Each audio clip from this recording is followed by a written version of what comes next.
dan bersin, jangan sembarangan. Tahukah kamu, saat kita batuk dan bersin, kita melepaskan partikel virus dan juga bakteri ke lingkungan sekitar, sehingga berpotensi menularkan penyakit. Oleh karena itu, saat kita batuk dan bersin, ada etikanya.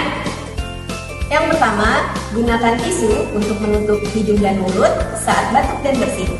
Atau gunakan lengan atas bagian dalam untuk menutup hidung dan mulut seperti ini.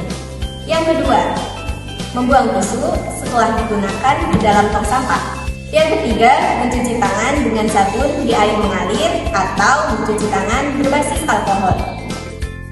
Yang terakhir, selalu gunakan masker saat sedang batuk dan bersin dengan baik dan benar untuk menutup hidung dan juga dagu secara sempurna. Jadi, sekarang sudah ingat ya, kalau batuk ada etikanya.